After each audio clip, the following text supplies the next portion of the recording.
Yorana à tous, on se retrouve pour une nouvelle recette et aujourd'hui il s'agit du Ippo-Ititi. Pour cela vous aurez besoin de 4 cocos verts, 4 cocos secs et de farine sans levure.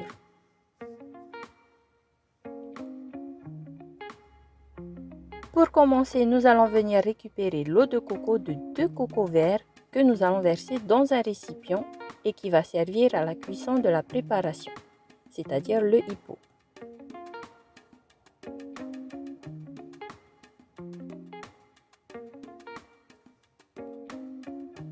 Pendant ce temps, vous pourrez râper les 4 cocos secs afin que l'on puisse récupérer le lait de coco.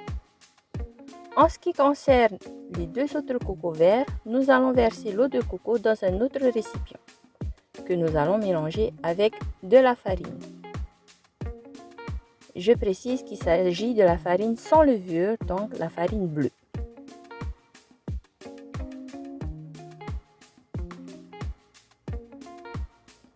Donc on mélange bien.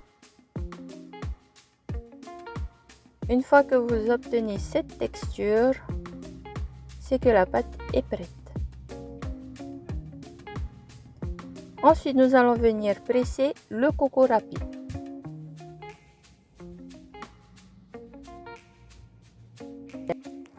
Pendant ce temps, vous faites chauffer l'eau de coco. Une fois que l'eau de coco arrive à ébullition, nous allons prendre une cuillère à soupe, prendre un morceau de la pâte et la verser dans l'eau de coco.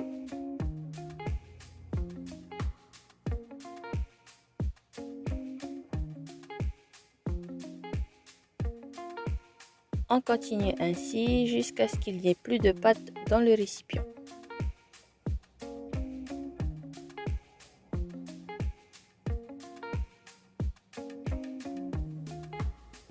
Pensez à remuer de temps en temps pour éviter que le hippo ne colle au récipient, à la marmite. Une fois que la pâte est bien remontée à la surface, c'est que la préparation est prête. Donc nous allons venir éteindre le feu et verser le lait de coco.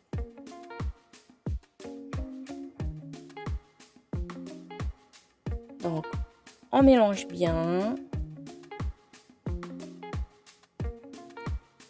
Une fois bien mélangé, le Ippo-Ititi est prêt. Il ne reste plus qu'à déguster. Je vous souhaite un bon appétit et à très vite pour une nouvelle recette. À très vite!